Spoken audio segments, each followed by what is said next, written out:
ഫെബ്രുവരി 15 ഞായറാഴ്ച. മത്തായി 5:17 മുതൽ 37 വരെ വാക്യങ്ങൾ. ഒരു ഗ്രാമത്തിൽ ഒരു നിഗൂഢ വൃക്ഷമുണ്ടായിരുന്നു. എല്ലാവരും അത് ഒരു മാന്ത്രിക വൃക്ഷമാണെന്നും അല്ലെങ്കിൽ ദൈവികമാണെന്നും വിശ്വസിച്ചിരുന്നു. ആ മരത്തിന് വിചിത്രമായ ചില ശക്തികളുണ്ടായിരുന്നു. ചിലപ്പോൾ അതിൻ്റെ ശാഖകൾ കുലുങ്ങുകയും സ്വർണ്ണ നാണയങ്ങൾ നിലത്ത് വീഴുകയും ചെയ്യും. ഇത് കണ്ട് ആളുകൾ അത്ഭുതപ്പെട്ട് ആ മരം ഒരു ദൈവമാണെന്ന് ചിന്തിക്കാൻ തുടങ്ങി. അവർ അതിന് ചുറ്റും കൂടി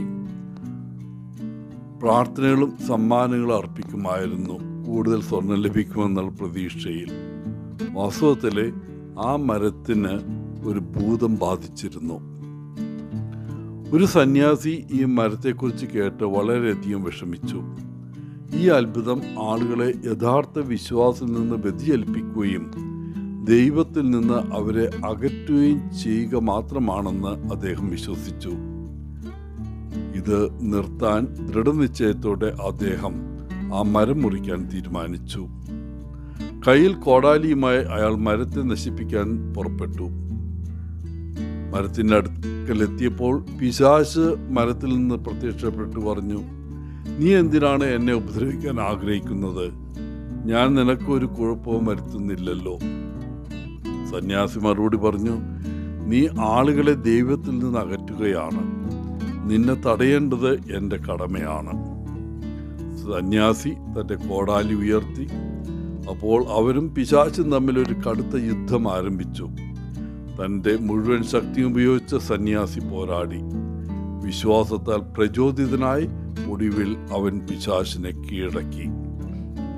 അവസാന പ്രഹരം ഏൽപ്പിക്കാൻ തുടങ്ങുമ്പോൾ പിശാച് നിലവിളിച്ച് പറഞ്ഞു, "ഒരു നിമിഷം കാത്തിരിക്കൂ, എന്നെ ഒഴിവാക്കൂ.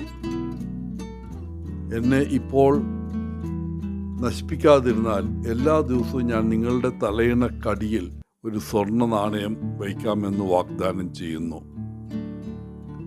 ആ വാഗ്ദാനം കണ്ട് പ്രലോഭിപ്പിക്കപ്പെട്ട സന്യാസി മടിച്ചു.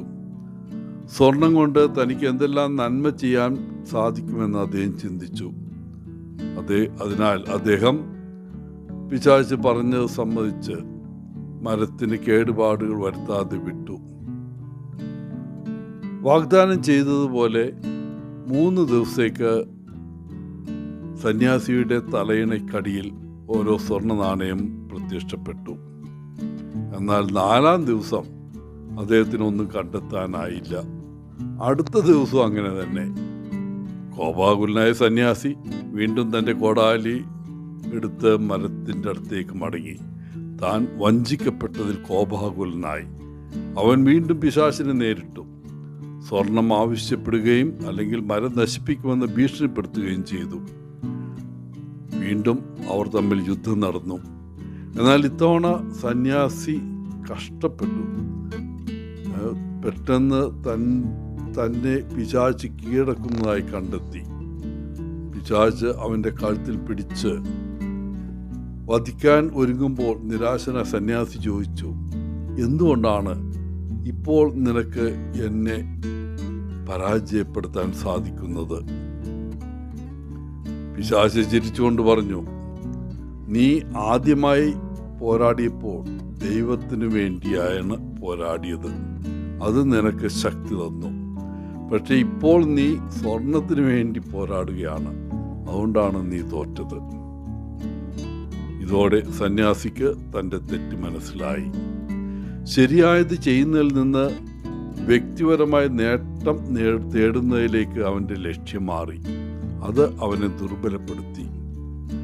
ശുദ്ധമായ ഉദ്ദേശങ്ങളോടെ പ്രവർത്തിക്കുമ്പോൾ നമ്മൾ ശക്തരാകുന്നു എന്ന് ഈ കഥ ഓർമ്മിപ്പിക്കുന്നു. എന്നാൽ അത്യാഗ്രഹം നമ്മുടെ ലക്ഷ്യത്തെ മൂടുമ്പോൾ നമുക്ക് യഥാർത്ഥത്തിൽ എന്താണ് പ്രധാനമെന്ന് കാണാൻ കഴിയാതെ പോവുകയും എല്ലാം നഷ്ടപ്പെടുകയും ചെയ്യുന്നു. ഇന്നത്തെ സുവിശേഷ വായനയിൽ നമ്മുടെ ബാഹ്യ പെരുമാറ്റത്തിൻ്റെ നിലവാരത്തിനപ്പുറം നമ്മുടെ വികാരങ്ങളുടെയും പ്രചോദനങ്ങളുടെയും ആഴത്തിലുള്ള തലങ്ങളിലേക്ക് നോക്കാൻ യേശു നമ്മോട് ആഹ്വാനം ചെയ്യുന്നു. ശാസ്ത്രിമാരുടെയും ഫരിസേയരുടെയും ആഴത്തിലുള്ള ഒരു സദ്ഗുണത്തിന് അദ്ദേഹം ആഹ്വാനം ചെയ്യുന്നു. നമ്മുടെ ആന്തരിക ജീവിതത്തെയും ബാഹ്യ പ്രവർത്തനത്തെയും ഉൾക്കൊള്ളുന്ന ഒരു ജീവിത രീതി നയിക്കുവാൻ അദ്ദേഹം നമ്മെ ക്ഷണിക്കുന്നു. പ്രിയപ്പെട്ടവരെ, യഥാർത്ഥ മതം വെറും പ്രദർശനത്തിനായി നിയമങ്ങളും ആചാരങ്ങളും പാലിക്കുന്നതിനേക്കാൾ കൂടുതലാണ്. അത് ദൈവവുമായും അയൽക്കാരനുമായുമുള്ള ബന്ധപ്പെടാനുള്ള ഒരു മാർഗമാണ്.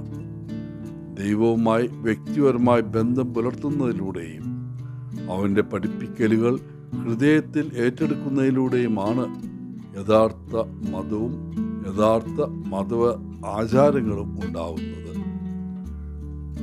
ആ ഒരു അനുഗ്രഹം നമുക്ക് എല്ലാവർക്കും ഉണ്ടാകട്ടെ.